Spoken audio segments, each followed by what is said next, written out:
Hello friends, welcome to smart home YouTube channel. இல்லத்தரசிகள் நாம் அதிக நேரம் வேலை செய்யக்கூடிய ஒரு இடம் அப்படின்னா அது நம்மளுடைய கிச்சன் தான்.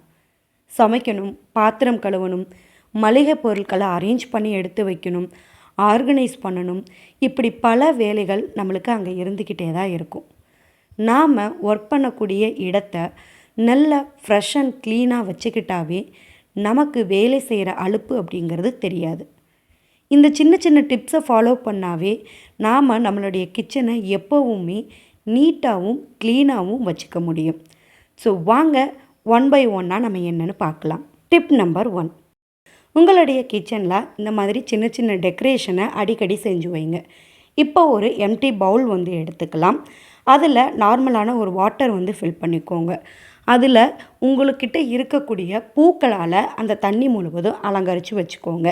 இன்றைக்கி என்கிட்ட பன்னீர் ரோஸ் இருக்கிறதுனால அதை நான் டெக்கரேட் பண்ணுறேன். உங்கள் வீட்டுக்கு பக்கத்தில் செம்பருத்தி, மல்லி, நித்திய கல்யாணி இப்படி எது கிடைக்குதோ அதை வச்சு நீங்கள் டெக்கரேட் பண்ணிக்கோங்க. இந்த டெக்கரேட் பண்ண பவுலை நீங்கள் கவுண்டர் டாப்பில் ஒரு கார்னர்லேயோ இல்லை அப்படின்னா சிங்க் பக்கத்தில் வச்சுக்கலாம். இல்லைன்னா நீங்கள் ஜன்னல் ஓரத்தில் இப்படி எங்காவது ஒரு பக்கம் நீங்கள் ஃபிக்ஸ் பண்ணிட்டீங்க அப்படின்னா அதிலிருந்து வரக்கூடிய நல்ல நறுமணம் அப்படிங்கிறது அந்த டே ஃபுல்லாக உங்களுடைய கிச்சனை ரொம்பவே சூப்பரான ஒரு எனர்ஜியோட ஃப்ரெஷ்ஷாக வச்சுக்கிறதுக்கு உங்களுக்கு ஹெல்ப் பண்ணும். ஸோ உங்களுடைய வேலை நேரமும் அலுப்பும் தெரியறது கொஞ்சம் குறைக்கப்படும். கண்டிப்பாக இந்த டிப்பை ட்ரை பண்ணி பாருங்கள். டிப் நம்பர் 2, நாம் அடிக்கடி கிச்சனில் பயன்படுத்தக்கூடிய ஒரு பொருள் அப்படின்னா அது இந்த மிக்ஸி ஜார் தான். இதில் மசாலாக்கள் நிறையா நம்ம யூஸ் பண்ணிகிட்டே இருக்கிறதுனால மசாலாக்களுடைய வாடைகள் அப்படிங்கிறது போகாமல் அப்படியே இருக்கும். இது போகிறதுக்கு ரொம்பவே சிம்பிளான ஒரு டிப் நான் சொல்கிறேன். 1 டம்ளர் அளவுக்கு சுடுதண்ணி எடுத்துக்கோங்க. அதில் நார்மலாக நீங்கள் ப்ரஷ் பண்ணுறதுக்காக யூஸ் பண்ணக்கூடிய பேஸ்ட் இருக்கும் இல்லைங்களா, கோல்கேட், பெப்சோடன், இந்த மாதிரி ஏதாவது ஒன்று கொஞ்சமாக நீங்கள் அதில் கலந்துக்கோங்க. கலந்துட்டு ஜாரை நல்லா க்ளோஸ் பண்ணி எப்பவும் போல் ஒரு சுற்றி எடுத்துக்கோங்க. நீங்கள் இதை மாற்றி வேறு ஏதாவதுல எடுத்து வச்சுட்டு இந்த ஜாரை எப்பவும் போல் நார்மலாக சோப் போட்டு வாஷ் பண்ணி எடுத்துக்கோங்க. உங்களுக்கு அதில் இருக்கிற வாடை, மசாலாக்களுடைய வாடை எதுவுமே இல்லாமல் சுத்தமாக க்ளீனாக இருக்கும். இப்போ பாருங்கள், நான் நார்மலான ஒரு சோப் போட்டு க்ளீன் பண்ணியிருக்கேன். ஸோ மேலே படிஞ்சிருக்கிற உப்பு கரைகள், அதுக்கப்புறம் மசாலாக்களுடைய பிடிப்பு, இது எல்லாமே போய் ஆயில் எல்லாமே க்ளீனாகி பார்க்குறதுக்கே பளிச்சுன்னு சூப்பராக இருக்கும். நல்ல ஒரு வாசமாகவும் இருக்கும். நீங்கள் இந்த பேஸ்ட்டு ஊற்றி அரைச்சதை கூட வேஸ்ட்டு பண்ணணும் அப்படிங்கிற அவசியம் இல்லை. நீங்கள் அதே கிச்சனில் சிங்க் ஏரியாவில் அந்த தண்ணியை ஊற்றி நல்லா ப்ரஷ் பண்ணி ஸ்க்ரப் பண்ணி எடுத்துட்டிங்க அப்படின்னா உங்களுடைய சிங்க்குமே நல்லா சூப்பராக இருக்கும். இந்த டிப் பார்த்திங்கன்னா ஸ்பெஷலாக ஸ்டீலில் வச்சுருப்பாங்க இல்லையா, ஸோ அந்த சிங்க்குக்கு பக்காவாக சூட் ஆகும். ஸோ ட்ரை பண்ணி பாருங்கள். டிப் நம்பர் 3 என்ன அப்படின்னு பார்த்தீங்கன்னா, நம்ம சமைக்கும்போது இந்த கேஸ் ஸ்டவ் அப்படிங்கிறது கவுண்டர் டாப்லேருந்து அடிக்கடி அசைஞ்சிக்கிட்டே இருக்கிறதுனால ஒரு சிலருக்கு சமைக்கும்போது சின்ன சின்ன இடையூறுகள் இருக்கிற மாதிரி இருக்கும். அதுக்கு இந்த மாதிரி வாட்டர் பாட்டில்ஸ் மூடியை நீங்கள் எடுத்துக்கோங்க. இதை கேஸ் ஸ்டவ்வுக்கு அடியில் சின்ன புஷ் மாதிரி கொடுத்துருப்பாங்க இல்லையா, அதில் நம்ம ஃபிக்ஸ் பண்ணிட்டோம் அப்படின்னு சொன்னால் அடிக்கடி நகர்றது அப்படிங்கிறது கண்டிப்பாக இருக்காது. உங்களுக்கு மேலே ஒரு ஸ்டாண்ட் மாதிரி ஃபிக்ஸ் ஆகிருக்கிறதுனால கீழே கவுண்டர் டாப்பு கீழே க்ளீன் பண்ணுறதும் ரொம்பவே ஈஸியாக இருக்கும். அதோட அந்த கேஸ் ஸ்டவ்னுடைய கால்களில் கவுண்டர் டாப்போடு அட்டாச் பண்ணி இருக்கிறதுனால ஆயில், மற்ற ஐட்டம்ஸ், நம்ம பால் பொங்குறது, இது எல்லாமே போய் அதில் அழுக்குகள் படிஞ்சிருக்கும். ஸோ க்ளீன் பண்ணுறது ரொம்பவே கஷ்டம். ஸ்டவ்வை தனியாக கலட்டி அதுக்கப்புறம் ப்ரஷ் பண்ணி போட்டு இது பண்ணுற மாதிரி இருக்கும். பட் இந்த மாதிரி நீங்கள் மூடி ஃபிக்ஸ் பண்ணிட்டீங்க அப்படின்னா மந்த்லி ஒன்ஸ் கூட நீங்கள் அந்த மூடியை மட்டும் எடுத்து க்ளீன் பண்ணிவிட்டு திரும்பவும் நீங்கள் அட்டாச் பண்ணியிருக்கலாம். ஸோ நிறைய பேருக்கு இந்த ஸ்டவ் இழுத்துக்கிட்டே அங்கேயும் இங்கேயும் இருக்கிறதுனால பிரச்சனை இருக்கிறவங்க இந்த டிப்பை ஃபாலோ பண்ணி பாருங்கள். கண்டிப்பாக இது ஒரு நல்ல ரெமெடியாக இருக்கும். டிப் நம்பர் 4 என்ன அப்படின்னு பார்த்தீங்கன்னா, சிங்க் ஏரியாவில் ஒரு சில சிங்கில் பார்த்திங்கன்னா அது தண்ணி போகிறதுக்காக கொடுத்துருக்கிற ஓட்டைகள் ரொம்பவே கொஞ்சம் பெருசாக இருக்கும். அதனால நம்ம ஈஸியாக அரிசி கழுவும் போதோ இல்லை சாப்பாடு பாத்திரங்கள் கழுவும் போதோ அதில் இருக்கிற சாதம் இதெல்லாமே போய் ஈஸியாக அந்த தண்ணி போகிற குழாய்களில் அடைஞ்சிருக்கும். இதனால் சிங்க் ஏரியாவிலிருந்து வாசம் வர ஆரம்பிக்கும். அது கிச்சன் ஃபுல்லாகவே பரவும். ஸோ இதெல்லாம் நீங்கள் அவாய்ட் பண்ணணும் அப்படின்னா கண்டிப்பாக நம்ம ஆன்லைன்லேயோ கடையிலையோ ஒரு அமௌண்ட் நம்ம ஸ்பெண்ட் பண்ணி ஸ்டெய்னர் வாங்கி நம்ம அதில் ஃபிக்ஸ் பண்ணுவோம். ஸோ நம்ம அப்படியே பணத்தை வேஸ்ட் பண்ணுறத விட நம்மளுடைய கிச்சன்லேயே இருக்கிற பொருளை ரீயூஸ் பண்ணுறது மூலிமா இதை வந்து நம்ம அவாய்ட் பண்ணிக்க முடியும். அது என்ன அப்படின்னு பார்த்தீங்கன்னா, நார்மலாக நம்ம வீட்டில் டீ வடிகட்டுறதுக்காக வச்சுருக்கக்கூடிய பழைய வடிகட்டிய அந்த ரவுண்ட் இருக்கும் இல்லையா, அந்த ரவுண்ட் மட்டும் பர்ஃபெக்டாக கட் பண்ணி எடுத்துக்கோங்க. இல்லைன்னா அந்த எட்ஜை விட்டுட்டு ஒரு சின்ன ரவுண்ட் ஷேப் அளவுக்கு மெழுகுவர்த்தியை கத்தியில் காய்ச்சி அதை சூடுபடுத்தி நீங்கள் கட் பண்ணி எடுத்துக்கோங்க.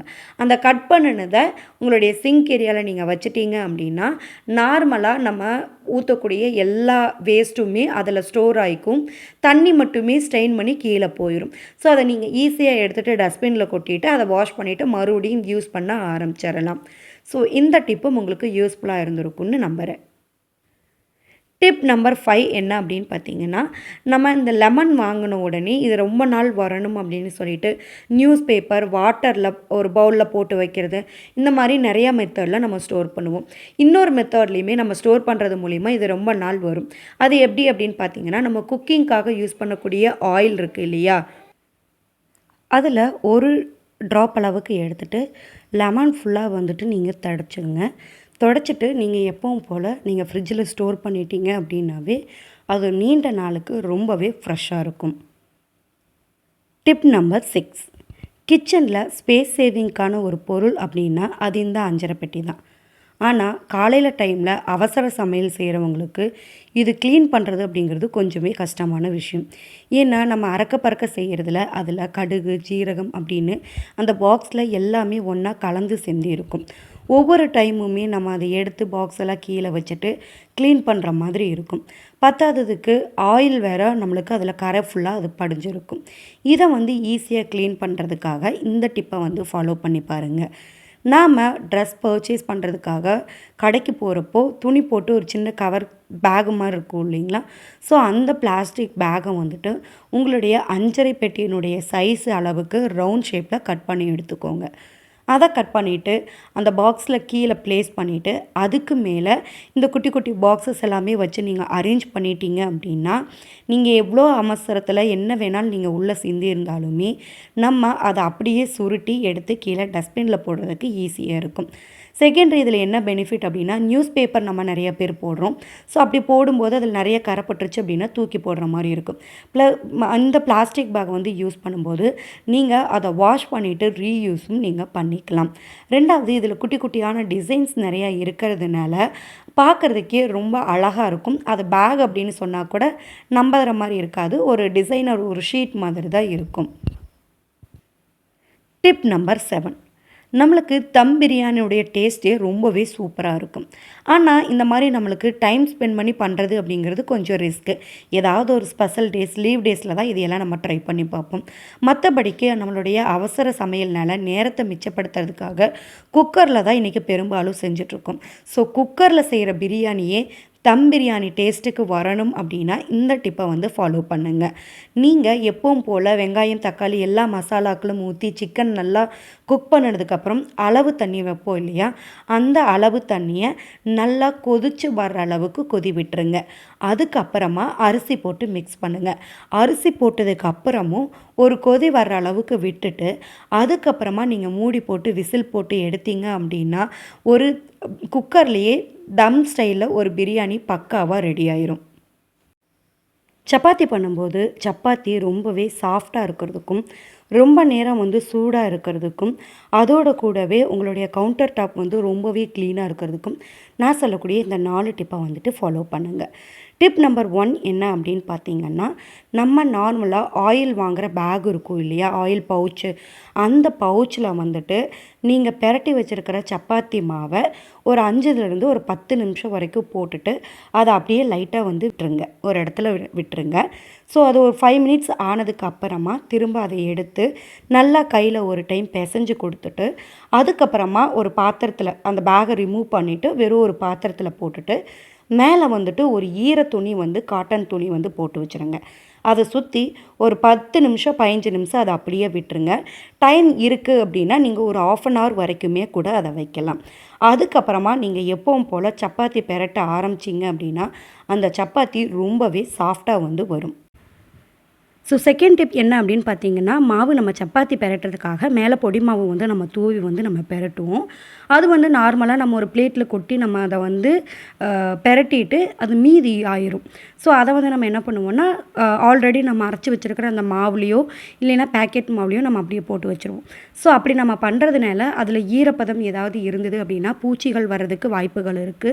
அதேபோல மாவுகள் வந்து கட்டி பிடித்து கெட்டு போறதுக்கும் நெறைய வாய்ப்பு இருக்கு.